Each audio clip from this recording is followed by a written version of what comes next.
Kung feeling mo parang laging may butas ang bulsa mo, kahit may ipon ka na, biglang nawala na parang ghosting, this video is for you. Today, pag-uusapan natin ang 5 bagay na hindi mo dapat gawin sa ipon mo. Kasi kahit gaano pa karaming pera ang naipon mo, kung mali ang diskarte, boom! Sayang lahat. Baka hindi pera ang problema mo, baka yung habits mo. Ouch!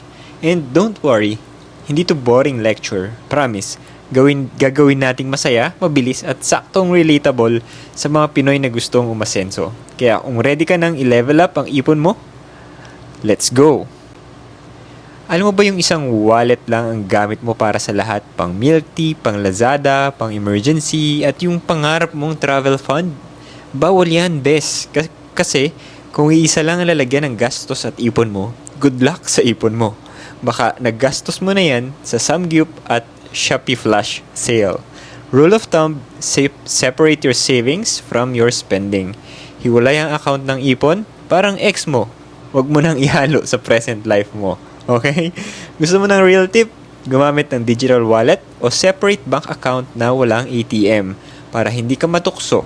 'Di ba? Mas madaling iwasan kapag hindi visible. Trust me, kapag may sariling bahay ang ipon mo, mas lalaki yan kasi hindi siya ginugulo ng pangaraw-araw na gastos. Tip number 2, huwag mong gawing emergency fund yung ipon mo. Boom! Nawala ang ipon mo? Hindi dahil sa luho, kundi dahil sa emergency fund daw. Na hindi naman totoo emergency. Bes, yung bagong iPhone, hindi yan emergency. Yung nag-sale ang Korea trip, hindi rin yan emergency. Emergency fund is not equals to ipon fund. Ipon is for future goals. Tulad ng pang-invest, pang-business, at pang-bahay. Kung gusto mong ma-manifest na magkaroon ka ng pang-invest, pang-business, at pang-bahay, hit mo yung like button below. 'Di ba? Magandang pang-manifest yan. Ngayon, pag ginamit mo kasi yung ipon fund mo, sa halimbawa car repair or biglaang sakit, ubos agad yan, hindi ka pa nagsisimula. Gumawa ka ng hiwalay na emergency fund, pang totoong emergencies lang. Hospital bills, biglaang nawala ng trabaho or na lay off, wag naman nasunugan ng bahay, wag naman nakunod, tip lang, 3 to 6 months worth of your expenses ilagay mo sa accessible pero hiwalay na account. That way, safe ang ipon mo at kampante ka kahit may unexpected na mangyari. Tip number 3, huwag mong itago lang sa alkansya. Yes, cute ang alkansya, lalo na yung mga piggy bank. Pero kung 3 years mo nang iniipon yan at piso pa rin ang laman, may mali, bes.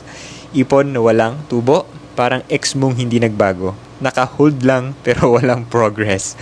Okay ang alkansya para sa short-term goals, pero kung matagal-tagal na tong ipon mo at wala pa ring interest, mas magandang ilipat sa something na lumalago.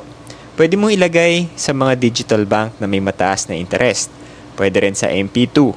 Kung gusto mong gumawa kami ng maraming videos about MP2 fund, comment mo sa below MP2 para makita namin na marami ang interesado. Or pwede mo rin niyang ilagay sa mga beginner-friendly investments. Let your money work habang natutulog ka. Alalahanin mo, habang nasa alkansya lang yan, kinakain ng inflation ang value. Mas safe pa magtago ng tsokolate kaysa sa cash. Ngayon, tip number 4. Huwag ipagkalat na may ipon ka. Bes, kung may ipon ka, huwag mo na i-announce sa Facebook at group chat. Baka mas mabilis pa yung mawala kaysa dumami. Kasi once malaman na ibang tao na may extra ang pera, biglang nagkakaroon ng emergency ang tropa mo, kamag-anak, o yung dati mong ghoster na nanghihiram bigla. Ipon is power, pero mas malakas ang ipon na tahimik. Save privately. Palaguin mo quietly. Let your lifestyle shout, not your mouth. Huwag hayaang ang ipon mo ang maging solusyon sa problema ng buong barangay. Tandaan mo, hindi ka bangko. Alam mo yung ipon goal mo na 50,000 pesos para sa travel emergency fund o pang business? Kumusta na? Nasaan na siya ngayon? O sino na ang kasama niya? Also known as nagastos na? Tip number 5, huwag kalimutang i-review ang ipon goals mo. Real talk, kung hindi mo nire-review ang goals mo, parang nagda-drive ka ng nakapikit. Baka nasa highway ka na ng gastos papuntang walang iponville. Set ka ng schedule, maybe every end of the month, review mo, nakailang percent ka na, na-delay ka ba, Kailangan mo bang baguhin ang strategy mo? Ang goal, hindi lang dapat goal. Dapat meron ding tracking, strategy at commitment. Ipon goals are not set and forget. They are set and attack. Always remember, you can't hit a target you don't see.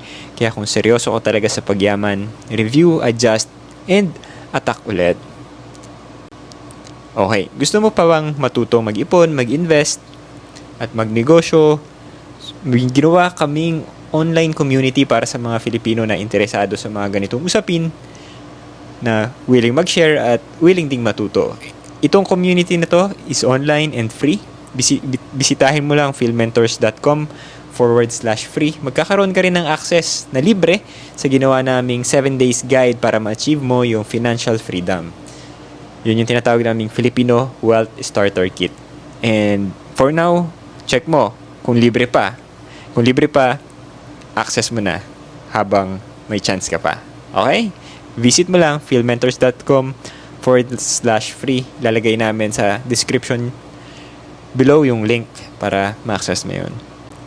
Ngayon, paalala lang, disclaimer, the content in this video is for educational and informational purposes only and hopefully entertainment na rin. Hindi ito financial advice, hindi ito professional advice. Please do your own research and consult with the licensed professionals before making any investment or financial decisions. We aim to inspire and empower Filipinos to make better money choices, pero at the end of the day, ikaw pa rin ang responsable sa sarili mong pera. All opinions expressed are personal views and may not reflect the views of any institution we are affiliated with. So, see you sa mga parating pa naming content kagaya nito. Subscribe ka lang sa YouTube channel na to and hit mo na rin yung notification bell para siguradong ma-notify ka pag available na yung mga susunod na content namin. See you sa video na susunod at sa Philmentors community. Thank you and see ya!